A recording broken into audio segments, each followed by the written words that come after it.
नमस्कार। आप सभी का स्वागत है हमारे YouTube चैनल पवित्र व्रत कथाओं में। आज मैं आप सभी को पुरुषोत्तम मास की कथा सुनाने जा रही हूँ। पुरुषोत्तम मास की मैं आपको 2 कथाएं सुनाऊंगी। जय श्री कृष्णा।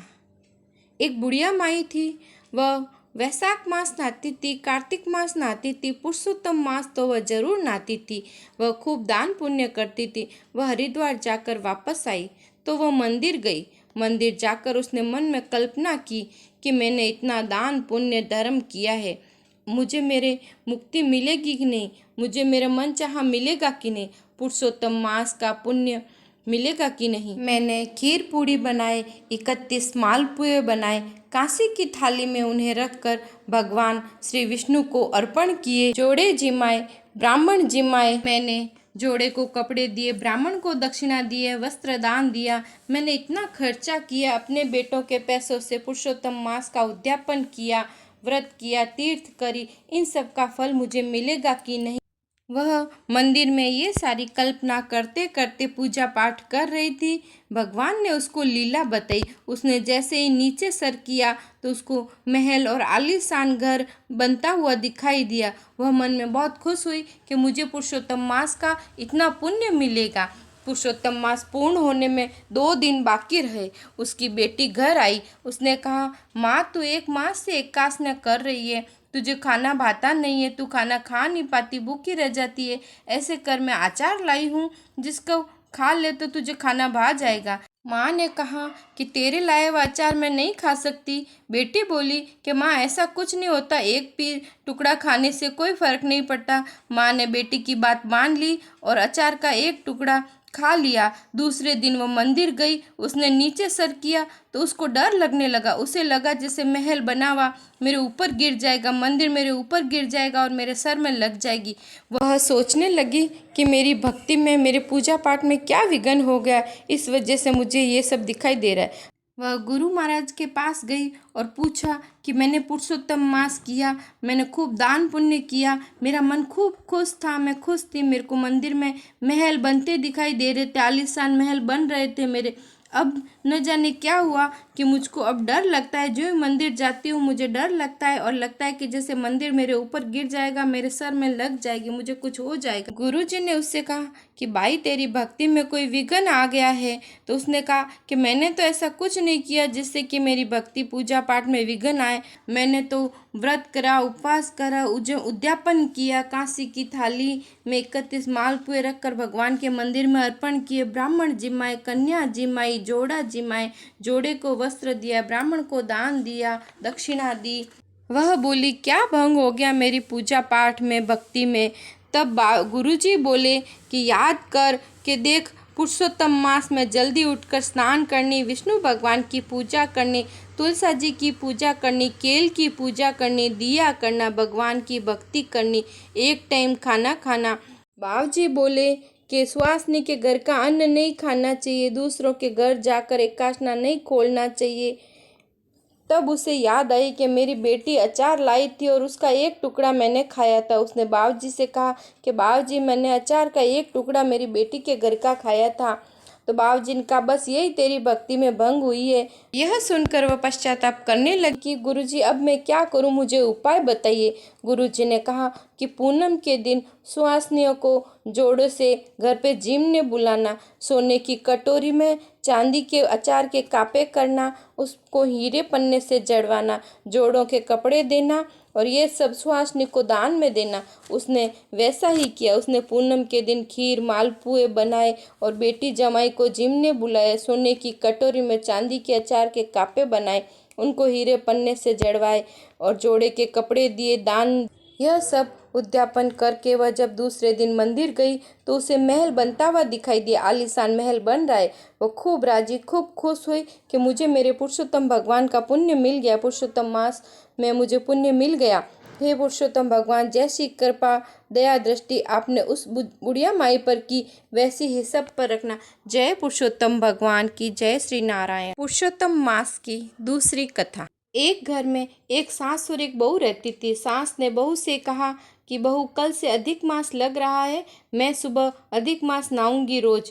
तो बहू ने कहा, माता जी, ये अधिक मास क्या होता है, मुझे भी बताइए। सास बोली कि जिस महीने में संक्रांति नहीं होती वह मास अधिक मास होता है, इसका मतलब पुरुषोत्तम मास। पुरुषोत्तम मास में सुबह सूर्य उदय से पहले उठकर नारायण तारायण और पारायण करना चाहिए। तो बहू बोली कि माँ, नारायण तारायण और पारायण कैसे होता है? तो सास बोली कि सुबह सूर्य उदय से पहले उठकर तालाब में नहाकर उसके बाद नारायण यानी सूर्य भगवान को जल चढ़ाओ और ध्रुव तारे के दर्शन करो।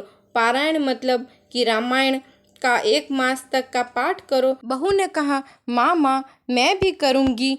तो सास बोली, नहीं नहीं, तू करेगी तो घर का सुबह का काम कौन करेगा, तू मत कर। तो बहू बेचारी डर गई। दूसरे दिन सास जी तो सुबह 4 बजे उठकर तालाब पर नहाने के लिए चली गई। बहू भी पीछे से उठी और मटके के नीचे रखे कुंड के पानी से नहा लिया और नारायण और तारायण कर लिया। सुबह जल्दी जल्दी सारा काम कर लेती। सास आ गई तो लड़ेगी, ऐसा करते करते 2-3 दिन बीत गए। साथ में काम भी करती, रोज कुएं का पानी भरने जाती। एक दिन कुएं पर पानी लेने गई तो उससे घड़ा उठ नहीं रहा था। रोज तो उठा लेकर आती थी, आज तो क्या हुआ कि वो उठा ही नहीं पा रही थी। बहू सोच में पड़ गई कि आज मैं उठा क्यों नहीं पा रही हूँ। उसने इधर उधर नज़र घुमाई, एक नौजवान लड़का दिखाई दिया तो उसको बुलाया, ओ भाई, मुझे ज़रा घड़ा उठवा दो।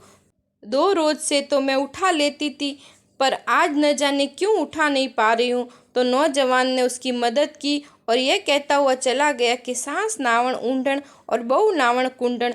1 दिन 2 दिन रोज यही नियम बन गया कि बहू से घड़ा नहीं उठता और वही लड़का उसकी मदद करता और वही बोलकर चला जाता।